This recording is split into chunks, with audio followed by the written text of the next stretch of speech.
Very warm good morning to all my dear friends. मेरे सभी प्यारे मित्रों को सुप्रभात। मित्रों, जो हमने करंट अफेयर्स की श्रृंखला स्टार्ट की है उसमें मैं आपको ऑलरेडी जनवरी माह के अंतर्गत फर्स्ट वीडियो दे चुका हूं और ये जनवरी माह का हमारा दूसरा वीडियो है। इसके बाद हो सकता है एक छोटा मोटा वीडियो और बने जनवरी माह का, क्योंकि मैंने सभी जितने भी मुख्य तथ्य हैं जनवरी माह के शामिल किए हैं।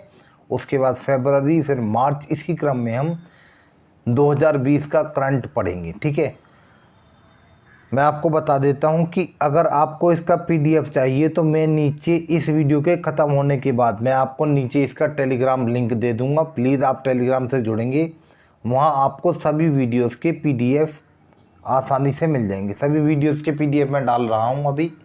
ठीक है नहीं, आइए इसी क्रम में हम अपनी शुरुआत करते हैं।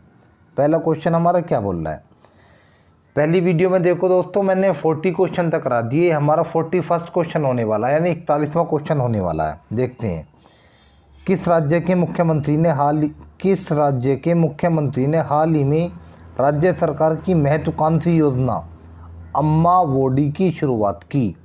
महाराष्ट्र, कर्नाटक, तमिलनाडु या आंध्र प्रदेश। तो ये जो अम्मा वोडी नामक योजना की शुरुआत की गई है, ये की गई है आपकी आंध्र प्रदेश सरकार द्वारा। ठीक है, मतलब कि ऑप्शन नंबर 4। आइए देखते हैं हमारा क्या बोल रहा है। देखो, ऑप्शन नंबर 4 तो हमारा आंसर है। अब इसके बारे में जानते हैं। इस योजना का उद्देश्य गरीब माताओं को उनके बच्चों को शिक्षित करने के लिए सहायता प्रदान करना है। सिंपली गरीब माताओं को सहायता प्रदान की जाएगी ताकि वे अपने बच्चों को आसानी से शिक्षित कर सकें। इसी के साथ अब हमारा क्वेश्चन है 42 क्वेश्चन हमारा कहता है 5 भारतीय सार्वजनिक क्षेत्रों की कंपनियां उत्तर पूर्व प्राकृतिक गैस पाइपलाइन के लिए एक साथ काम कर रही हैं। इस जॉइंट वेंचर का क्या नाम है। तो जो एक साथ काम कर रही हैं उस जॉइंट वेंचर का नाम बताना है। IGCL, ICGL, IGGL या ICCL। तो ये जो हमारा जॉइंट वेंचर है इसका नाम है IGGL। अब ये IGGL यानी कि ऑप्शन नंबर 3 हमारा आंसर है, लेकिन जानते हैं IGGL है क्या। ठीक है, देखो जो भी मुख्य तथ्य है मैंने सबको शामिल कर लिया, आप आसानी से पढ़ेंगे, कोई दिक्कत नहीं है। IGGL का मतलब है इंद्रधनुष गैस। देखो पहले तो हम जानते हैं ऑप्शन नंबर 3 हमारा आंसर हो गया है। IGGL का मतलब है इंद्रधनुष गैस ग्रिड लिमिटेड। इसके द्वारा उत्तर पूर्व के 8 राज्यों को गैस आपूर्ति प्रदान की जाएगी। पाइपलाइन की कुल लंबाई 1656 किलोमीटर है। सार्वजनिक क्षेत्र की 5 कंपनियां, मतलब कि जो पाइपलाइन डलेगा उसकी कुल लंबाई कितनी है, 1656 किलोमीटर। और जो सार्वजनिक क्षेत्र की 5 कंपनियां कौन कौन सी, एक तो आपकी गेल है, मतलब कि gas authority of India limited. एक NRI है, यानी नुमालीगढ़ रिफाइनरी लिमिटेड। एक आपकी IOCL है, इंडियन ऑयल कॉरपोरेशन लिमिटेड। एक आपकी ONGC है, ONGC oil and natural gas corporation. फिर एक आपकी ऑयल है, ऑयल इंडिया लिमिटेड। ठीक है, ये 5 कंपनी एक साथ मिलके काम कर रही हैं। सिंपल, ठीक है नहीं। इसी के साथ अब हम अपने अगले क्वेश्चन पे आते हैं। Next question number 43। Question number 43 बोल रहा है हमारा, हाल ही में किस सरकार ने राज्य में विक्रम साराभाई बाल नवोन्मेष केंद्र की स्थापना की घोषणा की है। गुजरात, आंध्र प्रदेश, तेलंगाना या कर्नाटक। तो ये घोषणा गुजरात सरकार ने की है। आइए इसके बारे में जान लेते हैं और मैंने क्या शामिल किया है। देखो, गुजरात में ही क्यों की गई, यानी कि ऑप्शन नंबर 1 हमारा आंसर हो गया। इसका उद्देश्य बच्चों में नवोन्मेष की भावना जागृत करना है। ठीक है, विक्रम साराभाई का जन्म अगस्त 1919 को अहमदाबाद तथा निधन 30 दिसंबर 1971 को केरल के तिरुवनंतपुरम में हुआ था। ठीक है, ये स्पेस एप्लीकेशन सेंटर के संस्थापक और चेयरमैन थे। ठीक है, आगे बढ़ते हैं। नेक्स्ट क्वेश्चन नंबर 44, गगनयान और अन्य प्रोजेक्ट को सपोर्ट करने के लिए इसरो द्वारा लॉन्च की गई नई उपग्रह श्रृंखला का क्या नाम है? IDRS, IDRSS, IDRST, IDSRT। तो ये जो उपग्रह श्रृंखला है इसका नाम है IDRSS। जानते हैं IDRSS है क्या? IDRSS का मतलब है Indian data relay satellite system.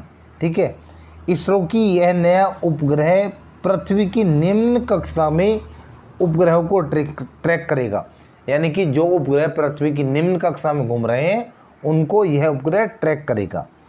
यह एक नई उपग्रह श्रृंखला है जो अंतरिक्ष में भारत की परिसंपत्तियों के बीच संचार स्थापित करेगा। यानी अंतरिक्ष में जो भारत की परिसंपत्तियां हैं उनके बीच ये संचार स्थापित करेगा। सिंपल। ठीक है, कौन? IDRSS। इसी के साथ हमारा अगला क्वेश्चन आता है, राष्ट्रीय युवा उत्सव के 30वें संस्करण का आयोजन 12 से 16 जनवरी तक किस शहर में किया गया? विशाखापट्टनम, इंदौर, लखनऊ, हैदराबाद। तो जो ये राष्ट्रीय युवा उत्सव था ये कहाँ पे किया गया आपका? ये किया गया लखनऊ में। यानी कि ऑप्शन नंबर 3 हमारा आंसर है। आइए जानते हैं। देखो ऑप्शन नंबर 3 तो हमारा आंसर हो गया है। इसका आयोजन 12 जनवरी को स्वामी विवेकानंद के जन्म दिवस के अवसर पर किया गया। थीम इंपॉर्टेंट बनती है, थीम इस बात का ध्यान रख लेंगे आप बिल्कुल। ठीक है नहीं, इसकी थीम थी फिट यूथ फिट इंडिया। क्या थीम थी इसकी? इसकी थीम थी फिट यूथ फिट इंडिया। आगे बढ़ते हैं। अब हमारा क्वेश्चन नंबर है 46, सुप्रीम कोर्ट ने नेट को लोगों का मौलिक अधिकार बताया है। यह अधिकार संविधान के किस अनुच्छेद के अंतर्गत है? अनुच्छेद 17, 18, 19 या 20? तो ये जो है ये आपका अनुच्छेद 19 के अंतर्गत है। यानी कि ऑप्शन नंबर 3। जानते हैं आगे। इंटरनेट के जरिए अभिव्यक्ति की स्वतंत्रता संविधान के अनुच्छेद 19 के तहत मौलिक अधिकार है। आपने पढ़ा होगा पॉलिटी में। सिंपल। देखो सुप्रीम कोर्ट ने कहा इंटरनेट को तय अवधि की जगह अपनी मर्जी से कितने भी समय के लिए बंद करना टेलीकॉम नियमों का उल्लंघन है। ठीक है, आइए अब आगे बढ़ते हैं। अगला क्वेश्चन हमारा क्वेश्चन नंबर 47, एयरक्राफ्ट कैरियर विमान वाहक पोत पर उतरने वाले भारत के पहले स्वदेशी लड़ाकू विमान का क्या नाम है? तेजस, MiG-21, मिराज या MiG-29? तो ये जो हमारा स्वदेशी लड़ाकू हल्का विमान है ये इसका नाम है तेजस। यानी कि ऑप्शन नंबर 1। जानते हैं। देखो तेजस एक स्वदेशी हल्का लड़ाकू विमान है। इसने विमान वाहक पोत INS विक्रमादित्य पर सफल लैंडिंग की। तेजस को DRDO द्वारा बनाया गया। DRDO defence research development organisation. अब तेजस को विक्रमादित्य विमान वाहक पोत पर आसानी से तैनात किया जा सकता है। सिंपल। नेक्स्ट क्वेश्चन है हमारा question number 48, Daniel de Rossi ने हाल ही में संन्यास की घोषणा की है। ये किस देश के फुटबॉलर हैं? फ्रांस, जर्मनी, इटली या ब्राज़ील? तो जो डेनियल डी रोसी हैं ये आपके ब्राज़ील के एक फुटबॉल खिलाड़ी हैं। ठीक है, जानते हैं इनके बारे में और थोड़ा क्या इंपॉर्टेंट बनना है हमारा। ये 2006 में फीफा वर्ल्ड कप जीतने वाली इटली की फुटबॉल टीम का हिस्सा थी। कौन? Daniel de Rossi. अब है हमारा क्वेश्चन नंबर 45, सोलर पार्क के निर्माण हेतु भारत ने किस देश को $75 मिलियन की लाइन ऑफ क्रेडिट जारी की? तो पहले तो यही जानो लाइन ऑफ क्रेडिट क्या है। लाइन ऑफ क्रेडिट का मतलब कि इतनी उसने उसकी लिमिट बना दी। कितनी? $75 मिलियन तक। यानी कि वो देश $75 मिलियन तक कितने भी रुपए हमारे यहाँ से ले सकता है। तो किस देश के साथ की है? थाईलैंड, इंडोनेशिया, क्यूबा या मलेशिया? तो ये देश है आपका क्यूबा। ठीक है, आइए जानते हैं क्यूबा के बारे में और क्या दे रखा। इसके लिए एक्सिस बैंक और क्यूबा सरकार के बीच समझौता हुआ है। इस राशि से क्यूबा अगले 5 वर्षों में 75 मेगावाट क्षमता के सोलर पार्क स्थापित करेगा। ठीक है नहीं। फिर देखो क्यूबा को चीनी का कटोरा कहा जाता है। इंपॉर्टेंट तथ्य था, मैंने इसलिए इसे भी शामिल कर लिया। चीनी का कटोरा क्यूबा। नेक्स्ट क्वेश्चन हमारा क्वेश्चन नंबर 50। किस राज्य ने भारत के पहले मानव अंतरिक्ष उड़ान प्रशिक्षण केंद्र की स्थापना की जाएगी? ये किस राज्य में की जाएगी? तेलंगाना, आंध्र प्रदेश, तमिलनाडु या कर्नाटक? तो इसका आंसर होने वाला हमारा ऑप्शन नंबर 4 यानी कि कर्नाटक। इसकी स्थापना इसरो द्वारा कर्नाटक के चिल्लाकेरे शहर में की जाएगी। किस में की जाएगी? कर्नाटक के चिल्लाकेरे शहर में की जाएगी। यह भारत के गगनयान और अन्य अंतरिक्ष उड़ानों की तैयारी में सहायता प्रदान करेगा। ठीक है, इसके बाद हमारा क्वेश्चन नंबर 51 देखते हैं क्या बोल रहा है।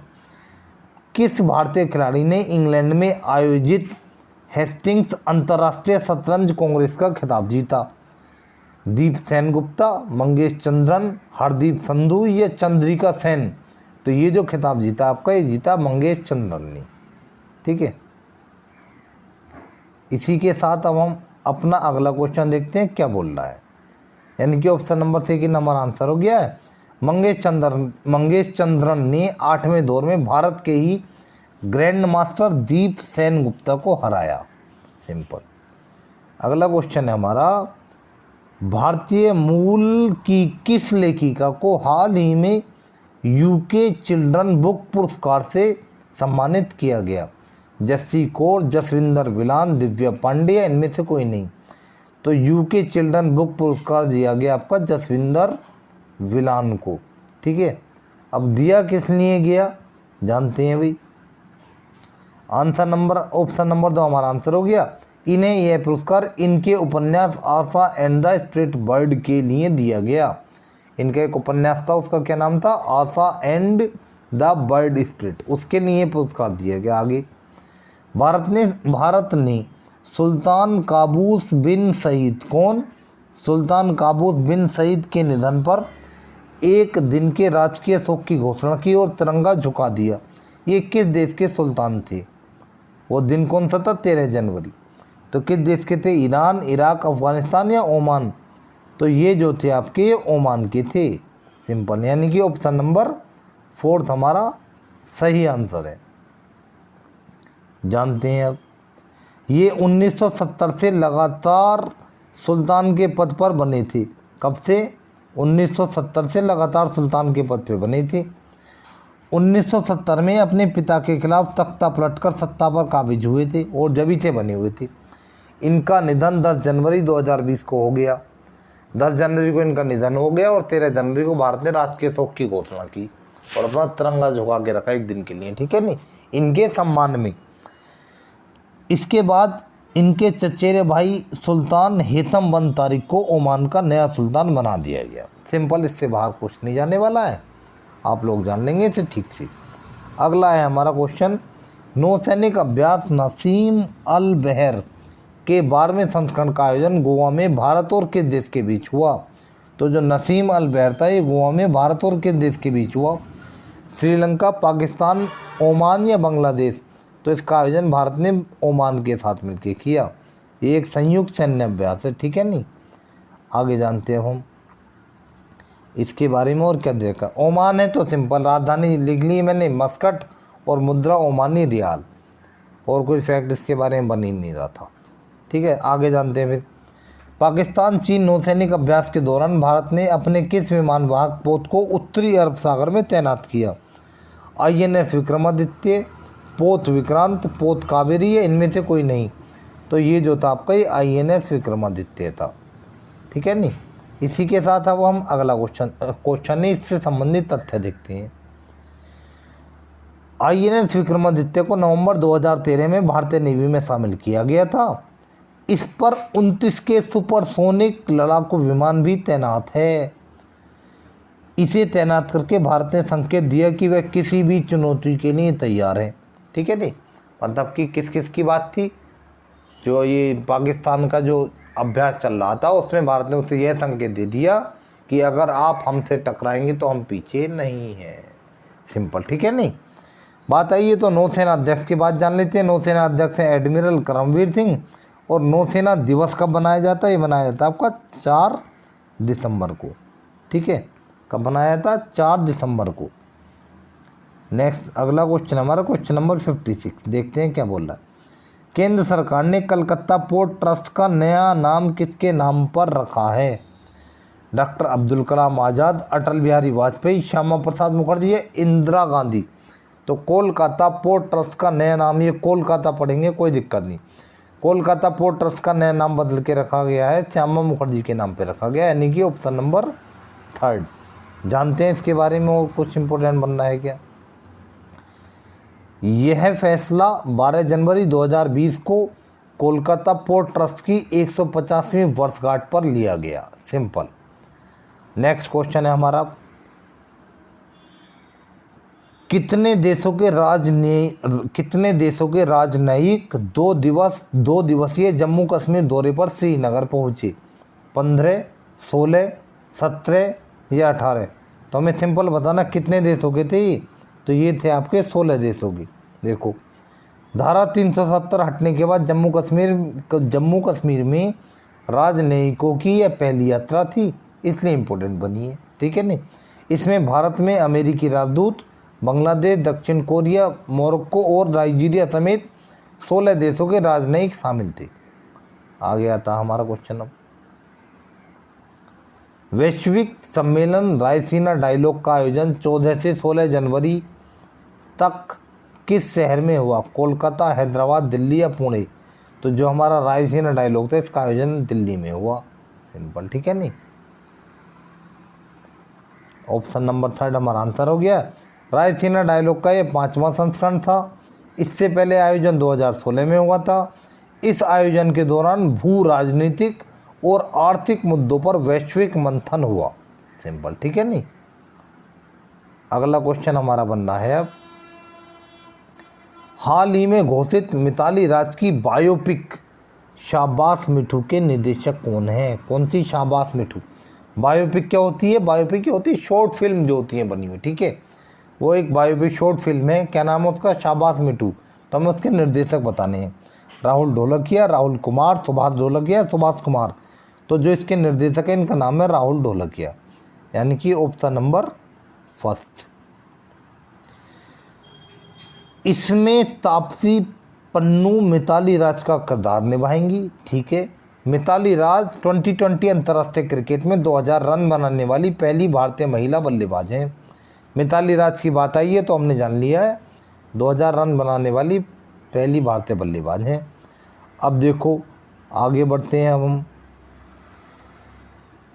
अगला क्वेश्चन हमारा बोल रहा है, लखनऊ का पहला पुलिस कमिश्नर कौन है? सुभाष एलवाई, सुजीत पांडे, अनूप कुमार या आलोक सिंह? तो जो लखनऊ के पहले पुलिस कमिश्नर हैं उनका नाम है सुजीत पांडे। अब आप जान होंगे कि यार पहले हैं क्या मतलब है, तो देखो इसके बारे में जान लो। आंसर ऑप्शन 2 हो गया है। अब देखो, उत्तर प्रदेश सरकार ने 2020 को उत्तर प्रदेश के यानी जनवरी 2020 को, आप इसको ऐसे पढ़ेंगे, उत्तर प्रदेश सरकार ने जनवरी 2020 को उत्तर प्रदेश के 2 जिलों लखनऊ और नोएडा में पुलिस कमिश्नर सिस्टम लागू किया है। ठीक है, 2 जिले में, कौन से? लखनऊ और नोएडा। लखनऊ के कौन हो गए हैं? लखनऊ के सुजीत पांडे हो गए, वो जान लिया हमने। नोएडा में किया तो वहाँ भी तो नियुक्त किए गए होंगे, तो आलोक सिंह को नोएडा में पुलिस कमिश्नर बनाया गया है। दोनों तथ्यों को मैंने इसमें शामिल कर दिया है। इसी के साथ अब हम आगे बढ़ते हैं। अगला क्वेश्चन हमारा बोल रहा है, केंद्रीय मंत्री स्मृति ईरानी ने हाल ही में गोवा में महिला स्वयं सहायता समूहों को सहायता देने के लिए कौन सी योजना लॉन्च की है? सहायता, अश्वनी, दामिनी या यशस्वी? तो ये जो योजना लॉन्च की है इसका नाम है यशस्वी, यानी कि ऑप्शन नंबर 4।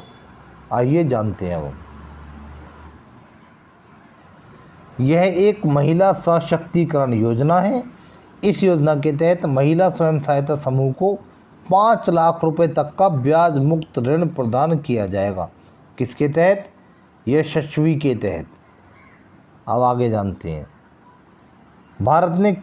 भारत के किस राज्य में पहली बार भारत की पहली साइबर अपराध निरोधक इकाई आश्वस्त शुरू की गई? कौन सी? आश्वस्त शुरू की गई।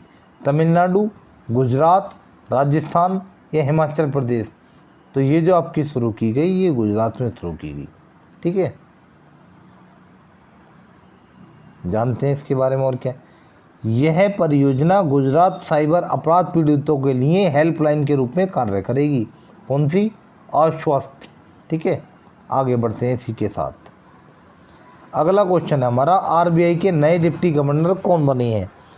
सुनील सिंह, सुनील अरोड़ा, देवव्रत पात्रा या अमित अग्रवाल? तो ये देवव्रत पात्रा को आरबीआई का नए डिप्टी गवर्नर, और ये चौथे नंबर के डिप्टी गवर्नर हैं। इससे पहले ऑलरेडी 3 डिप्टी गवर्नर थे। जैसे हमको पता, देखो आरबीआई में 4 डिप्टी गवर्नर होते हैं, मौजूदा समय में 3 ही थे। कौन कौन से थे वो? एनएस विश्वनाथन, बीपी कानूनगो और एमके जैन, ठीक है। और चौथे के रूप में ये नियुक्ति दी गई है। अगला क्वेश्चन है हमारा, किस राज्य सरकार ने राज्य के लिए 3 राजधानियों के निर्माण को मंजूरी दी है? आंध्र प्रदेश, तेलंगाना, तमिलनाडु या कर्नाटक? तो इस राज्य का नाम है आपका आंध्र प्रदेश। आंध्र प्रदेश ने 3 राजधानियों के निर्माण की मंजूरी दी है। ऑप्शन नंबर फर्स्ट हमारा आंसर है। जानते हैं, देखो कौन कौन सी हैं भाई, वो भी तो जानना जरूरी है ना। ये 3 राजधानियाँ अमरावती, विशाखापट्टनम और कुर्नूल होंगी। अमरावती विधायी राजधानी, कुर्नूल न्यायिक राजधानी और विशाखापट्टनम सचिवालय और कार्यकारी राजधानी होगी, ठीक है। इसी के साथ अगला क्वेश्चन हमारा आता है। सारे तथ्यों को बिल्कुल अपनी सिंपल लैंग्वेज में समेट दिया है, कोई दिक्कत इसमें आपको रहने वाली नहीं है। अगला क्वेश्चन है हमारा, जनवरी 2020 को 7वें राष्ट्रमंडल संसदीय संघ सम्मेलन का आयोजन कहाँ हुआ? हैदराबाद, शिमला, दिल्ली या लखनऊ? तो ये आयोजन आपका लखनऊ में हुआ, ठीक है। जान लेते हैं, लखनऊ में तो हुआ, सही है। जब हुआ तो इसकी थीम भी तो जाननी जरूरी है। देखो थीम से बहुत इम्पोर्टेंट क्वेश्चन आ रहे हैं आपको। लास्ट टाइम मैंने भी खुद BEO के एग्ज़ाम में मैं अपियर हुआ था, थीम से ही क्वेश्चन बनना है, तो इस बात का विशेष ध्यान रखेंगे प्लीज़, इसीलिए मैं आपको बता रहा हूँ, ठीक है। तो इसकी थीम क्या थी? इसकी थीम थी कानून निर्माताओं की भूमिका, सिंपल, ठीक है। आगे बढ़ते हैं, नेक्स्ट क्वेश्चन है हमारा,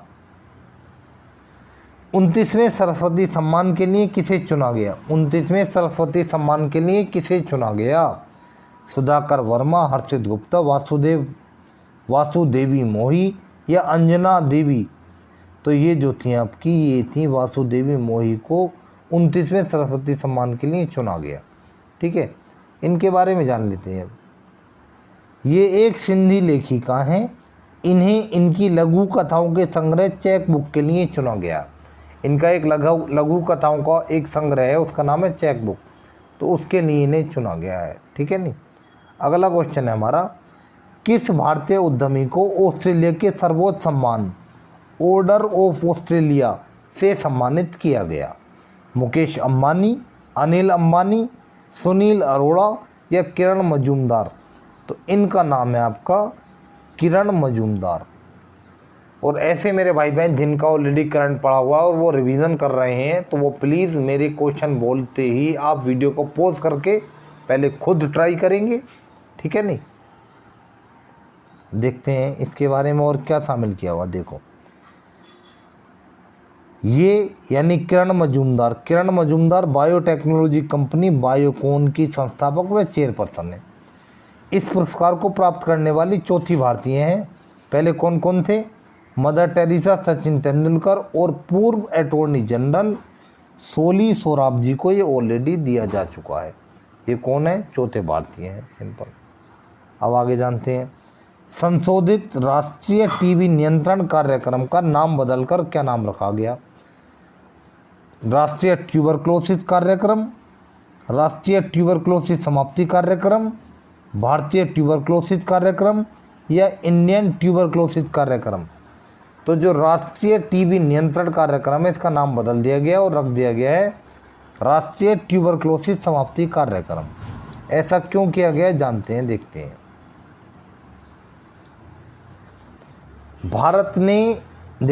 भारत ने 2025 तक देश से ट्यूबरक्लोसिस को समाप्त करने का लक्ष्य रखा है। कब तक? 2025 तक। यह लक्ष्य संयुक्त राष्ट्र के सतत विकास लक्ष्य से 5 वर्ष पहले निर्धारित किया गया है। सिंपल कहने का मतलब संयुक्त राष्ट्र ने 2030 तक ट्यूबरक्लोसिस को समाप्त करने का लक्ष्य रखा है, लेकिन भारत ने उससे 5 वर्ष पहले ही घोषित कर रखा है। कौन सा? 2025। तो इसलिए इसका नाम बदल के रख दिया गया, समाप्ति लगा दिया गया उसमें। समाप्ति से मतलब कि टाइम आ चुका है, 2025 के नज़दीक है, हमें समाप्त करना है। अगला क्वेश्चन जानते हैं। रोम रैंकिंग सीरीज 2020 इवेंट में 53 किलोग्राम भार वर्ग में किस भारतीय महिला पहलवान ने स्वर्ण पदक जीता? विनेश फोगाट, अंशु मलिक, सुशील कुमार, ये महिला है तो इनका तो नाम ही गलत आ गया, और जीत सिंह। कोई दिक्कत नहीं, नो एनी प्रॉब्लम। ठीक है, तो इसका आंसर है आपका विनेश फोगाट। ठीक है नहीं, यानी कि ऑप्शन नंबर फर्स्ट हमारा आंसर है। आइए जानते हैं क्या बोल रहा है। इन्होंने इक्वाडोर की पहलवान लुइसा एलिजाबेथ को पराजित किया। 2020 में विनेश फोगाट का यह प्रथम स्वर्ण पदक है। ठीक है, आइए आगे बढ़ते हैं अब हम। जोड़ मोड़ सुरंग का निर्माण किस राज्य या केंद्र शासित प्रदेश में किया जाएगा? कौन सी जोड़ मोड़ सुरंग? जम्मू कश्मीर, दिल्ली, अंडमान निकोबार द्वीप या लक्षद्वीप? तो ये जोड़ मोड़ सुरंग है, ये बनाई जाएगी आपकी जम्मू कश्मीर में, यानी कि ऑप्शन नंबर फर्स्ट हमारा सही आंसर है। जानते हैं, यह सुरंग जम्मू कश्मीर को सोनमर्ग से हर मौसम में कनेक्टिविटी प्रदान करेगी। इस सुरंग की कुल लंबाई 6.5 किलोमीटर होगी। ठीक है नहीं, नेक्स्ट क्वेश्चन है हमारा। किस देश ने 19 जनवरी 2020 को परमाणु बैलिस्टिक मिसाइल K4 का परीक्षण किया? वह कौन सा देश है? पाकिस्तान, भारत, अफगानिस्तान या रूस? तो सिंपली ये तो अपने ही देश ने किया है, मतलब कि ऑप्शन नंबर 2। ठीक है, आइए अब जानते हैं। इस मिसाइल की मारक क्षमता 3500 किलोमीटर है और इसका विकास DRDO द्वारा किया गया। DRDO defence research and development organisation कहाँ है? दिल्ली में इसका कार्यालय। जे सतीश रेड्डी इसके अध्यक्ष हैं, जान लेंगे तो आता रहता है, इंपॉर्टेंट बना हुआ है। इसे पनडुब्बी से भी दागा जा सकता है, इस मिसाइल को पनडुब्बी से भी दागा जा सकता है। इस मिसाइल का उपयोग अरिहंत श्रेणी की पनडुब्बी में किया जाएगा। इसमें अरिहंत श्रेणी की पनडुब्बी में इस मिसाइल को तैनात किया जाएगा, अपनी भाषा में बोलें तो सिंपल लैंग्वेज। अगला क्वेश्चन हमारा बोल रहा है, भारत में छोटे तथा मध्यम उद्योगों को डिजिटलीकरण के लिए किस कंपनी ने $1 अरब निवेश करने की घोषणा की है? अमेजन, फ्लिपकार्ट, फेसबुक या है इनमें से कोई नहीं? तो ये बोला है अमेजन ने। अमेजन ने क्या बोला है? अमेजन ने बोला कि भारत के जितने भी छोटे और मध्यम उद्योग हैं उनमें हम डिजिटलीकरण करने में भारत की मदद करेंगे, और उसने उसके लिए $1 अरब निवेश करने की घोषणा की है, यानी कि ऑप्शन नंबर पहला हमारा सही आंसर है। जानते हैं, देखो अमेजन के संस्थापक कौन है? Jeff Bezos. यह घोषणा किसने की? जेफ बेजोस ने। जेफ बेजोस ने यह घोषणा की कि 2025 तक अमेजन इंडिया को $10 अरब मूल्य के मेक इन इंडिया उत्पादों का निर्यात भी करेगा। सिंपल, ठीक है नहीं। अगला क्वेश्चन है हमारा, संघाई सहयोग संगठन की अजूबों की सूची में किस भारतीय स्मारक को शामिल किया गया है? Statue of unity, Lal Qila, Qutub Minar या ताजमहल? तो ये किया गया आपका स्टैचू ऑफ यूनिटी को। किसमें? संघाई सहयोग संगठन की अजूबों की ये उसकी सूची है, उसमें शामिल किया गया है। ऑप्शन नंबर फर्स्ट हमारा आंसर है। जानते हैं, स्टैचू ऑफ यूनिटी को संघाई सहयोग संगठन की 8 अजूबों में शामिल किया गया है। स्टैचू ऑफ यूनिटी वल्लभ भाई पटेल की सबसे ऊंची प्रतिमा है। इसकी ऊंचाई कितनी है? 282 मीटर। नेक्स्ट, निजी क्षेत्र की किस बैंक ने ATM से कार्डलेस कैश निकासी सुविधा शुरू की है? HDFC bank, yes bank, ICICI bank या एक्सिस बैंक? तो ये जो बैंक है आपकी ये है ICICI बैंक। कार्डलेस कैश निकासी सुविधा किसने शुरू की है? ICICI बैंक ने शुरू की है। आइए इसके बारे में और क्या शामिल किया हुआ मैंने। इस सुविधा का उपयोग करने के लिए ग्राहक को ICICI मोबाइल ऐप पर अस्थायी पिन बनाना होगा। इसके बाद ग्राहक OTP और पिन की सहायता से कैश निकाल सकते हैं। इसके लिए किसी कार्ड की ज़रूरत नहीं पड़ेगी। सिंपल। ट्रांजैक्शन की दैनिक सीमा 20,000 रुपये होगी। अच्छा है, सही है नहीं। आगे देखते हैं अब। केंद्र सरकार ने राष्ट्रीय स्टार्टअप सलाहकार परिषद का गठन किया है। इसके अध्यक्ष कौन होंगे? मानव संसाधन मंत्री, जनजातीय कार्य मंत्री, केंद्रीय वाणिज्य व उद्योग मंत्री या पंचायती राज मंत्री। तो जो इसके अध्यक्ष होंगे आपके केंद्रीय वाणिज्य व उद्योग मंत्री होंगे। ठीक है नहीं। कौन? केंद्रीय वाणिज्य व उद्योग मंत्री, यानी कि ऑप्शन नंबर 3 हमारा आंसर हो गया। आइए जानते हैं। जब केंद्रीय वाणिज्य और उद्योग मंत्री होंगे तो हैं कौन, ये भी तो जाने हम। तो ये वर्तमान में पीयूष गोयल। ठीक है नहीं। यह परिषद केंद्र सरकार को स्टार्टअप कंपनियों के लिए माहौल बनाने के लिए सलाह देगा। स्टार्टअप मीन्स जो नवाचार होते हैं, जो स्टार्ट कर रहे होते हैं उद्योगों को। ठीक है। आगे देखते हैं अब हम। क्वेश्चन नंबर है हमारा 76। किधर गए भी आप? 76 क्वेश्चन नंबर है, देखते हैं। सॉरी, ये तो फिर से 75 आ गए हैं। No problem. विश्व आर्थिक मंच की 50वीं बैठक का आयोजन कहाँ हुआ? दावोस, लंदन, जेरूसलम या दिल्ली? तो जो विश्व आर्थिक मंच की 50वीं बैठक थी उसका आयोजन आपका दावोस में हुआ। कहाँ है दावोस? ये दावोस पड़ता है आपका स्विट्ज़रलैंड में। ठीक है। देखो, जानते हैं इसके बारे में। इम्पोर्टेंट तथ्य हैं जो शामिल किए, देखो देखेंगे आप अभी। दावोस स्विट्ज़रलैंड में स्थित है। चलो सही है। फिर देखो इसका विषय क्या था? इसका विषय था stakeholders for a cohesive and sustainable world. Stakeholders का मतलब होता है हिस्सेदारी, कोहेसिव का मतलब होता है शक्तिशाली, और सस्टेनेबल का मतलब होता है सतत। मतलब कि शक्तिशाली सतत विश्व के विकास के लिए हिस्सेदारी, कहने का मतलब ये हो गया। ठीक है। इसका विषय क्या था? Stakeholders for a cohesive and sustainable world.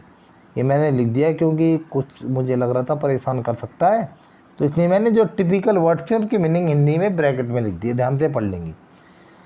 बैठक में वार्षिक क्रिस्टल अवार्ड भी प्रदान किए गए, जिसमें दीपिका पादुकोण को मानसिक स्वास्थ्य जागरूकता बढ़ाने में उनके नेतृत्व के लिए पुरस्कार दिया गया। यानी कि इस बैठक में क्रिस्टल अवार्ड जो प्रदान किए गए वो किसे दिया गया? दीपिका पादुकोण को। क्यों? मानसिक स्वास्थ्य जागरूकता बढ़ाने में उनके नेतृत्व करने के लिए यह सम्मान उन्हें प्रदान किया गया। सिंपल। इंपॉर्टेंट बनता है, ध्यान से पढ़ लेंगे। वज्र प्लेटफॉर्म नामक प्रणाली की शुरुआत निम्न में से किसने की? किसकी? वज्र platform. Reserve bank of India, life insurance corporation of India, भारतीय राष्ट्रीय भुगतान निगम या स्टेट बैंक ऑफ इंडिया? तो जो वज्र प्लेटफॉर्म है इसकी शुरुआत की आपकी भारतीय राष्ट्रीय भुगतान निगम ने, यानी कि ऑप्शन नंबर 3। जानते हैं। देखो और कुछ शामिल किया है क्या? जो हमारी नेशनल पेमेंट NPCI, इसके कहते हैं NPCI शॉर्ट में, national payment corporation of India कहते हैं इसे। यह भुगतान से संबंधित कार्य करती है। जो NPCI है हमारी national payment corporation of India, उसके क्या कार्य है? ये भुगतान से संबंधित कार्यों को देख रेख करती है। सिंपल। क्वेश्चन है हमारा 78। किस कंपनी ने हाल ही में विंडोज़ प्लेटफॉर्म के लिए एक नया संस्करण एज क्रोमियम लॉन्च किया? Edge Chromium. Amazon, Microsoft, Facebook या व्हाट्सअप? तो जो आपका एज क्रोमियम लॉन्च किया है ये आपका कौन सा था? ये माइक्रोसॉफ्ट ने किया। ठीक है। माइक्रोसॉफ्ट जिसके संस्थापक आपके बिल गेट्स हैं उन्होंने किया है, यानी कि ऑप्शन नंबर 2 हमारा करेक्ट आंसर है। इस ब्राउज़र में क्रोम के तहत ही फीचर दिए गए हैं। मतलब कि जो फीचर्स हमें क्रोम में मिलते हैं वही इसमें दिए गए हैं। इसमें क्रोम की एक्सटेंशन भी कार्य करेगी। जो ऑलरेडी हम क्रोम अभी तक यूज़ करते हैं उसका एक्सटेंशन भी इसमें वर्क करेगा। ठीक है नहीं। अगला क्वेश्चन हमारा क्वेश्चन नंबर है 79। ब्रह्मोस मिसाइलों से लैस सुखोई लड़ाकू विमानों के स्क्वाड्रन टाइगर शार्क को किस जगह तैनात किया गया है? बेंगलोर, कन्नूर, गुवाहाटी या तंजावुर? तो जो टाइगर शार्क है ये एक स्क्वाड्रन है किसका?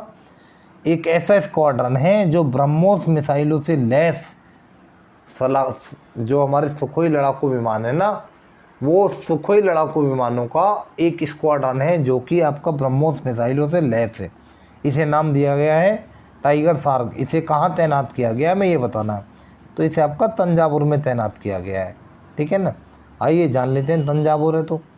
देखो तंजावुर तमिलनाडु में स्थित है। ठीक है भाई, यह है ब्रह्मोस सुपरसोनिक क्रूज मिसाइलों से लैस सुखोई लड़ाकू विमानों का पहला स्क्वाड्रन है जिसे टाइगर शार्क नाम दिया गया है। इंपॉर्टेंट बनता है। इसी के साथ अब हम अपने लास्ट क्वेश्चन पे आ गए हैं। किस राज्य ने मुख्यमंत्री कृषक दुर्घटना कल्याण योजना शुरू की है? मध्य प्रदेश, उत्तर प्रदेश, आंध्र प्रदेश या तमिलनाडु? तो ये हाल ही में अपने ही राज्य ने शुरू की है। कौन सी? उत्तर प्रदेश ने। ठीक है, यानी कि ऑप्शन नंबर 2 हमारा करेक्ट आंसर है। आइए जानते हैं इसके बारे में। इस योजना के तहत राज्यों में किसानों को के उन परिवारों को वित्तीय सहायता प्रदान की जाएगी जिनकी खेतों में काम करते समय दुर्घटना के कारण मृत्यु हो गई या वे विकलांग हो गए। ठीक है, उनको वित्तीय सहायता प्रदान की जाएगी इस योजना के तहत। तो इसी के तहत ये हमारा वीडियो का अंत हो गया है। क्वेश्चन नंबर 40 पे हम आ गए हैं। देखो दोस्तों, अभी आपकी एक वीडियो और बनेगी जनवरी माह की। कुछ इंपॉर्टेंट क्वेश्चंस रह गए हैं। मैं चाहता तो उन्हें इसी में शामिल कर लेता, लेकिन मैंने इसमें शामिल नहीं किया क्योंकि वीडियो बड़ी हो जाती है तो कहीं ना कहीं परेशान करती है। तो मैंने जनवरी माह के आपको 80 most important questions, very very important questions, और आने वाली परीक्षाएं जितनी भी परीक्षाएं हैं, आर ओ हो, ARO हो, आने वाले टाइम में अपकमिंग जो भी वैकेंसीज हैं सब में बहुत बेनिफिशियल आपको होने वाले हैं। और 2021 में जितने भी एग्ज़ाम्स होंगे 2020 का करंट्स बहुत इंपॉर्टेंट रहेगा। इसी बात को ध्यान में रखते हुए मैंने बिल्कुल 1 जनवरी से करंट स्टार्ट किया। उसी के तहत ये दूसरा वीडियो था। पहला वीडियो मैं ऑलरेडी दे चुका हूँ। जनवरी माह के 80 इंपॉर्टेंट क्वेश्चंस इन 2 वीडियो मिल चुके हैं। अगली वीडियो और इसकी बनानी पड़ी, कुछ तथ्य बचे हुए हैं अभी। 3 वीडियो में ये आपका जनवरी माह कंप्लीट हो जाएगा। फिर उसी क्रम में फरवरी माह पढ़ेंगे, कोई दिक्कत नहीं। ठीक है, आशा करता हूँ जो भी मैं आपको तथ्य प्रोवाइड कर रहा हूँ समझ आ रहे होंगे ठीक से। नोट्स मेंटेन करते रहें, बहुत इंपॉर्टेंट तथ्य हैं। चैनल को लाइक, सब्सक्राइब और शेयर कीजिए प्लीज़। और बहुत जल्दी मैं आपको अगली वीडियो के साथ मिलता हूँ। तब तक के लिए गुड बाय।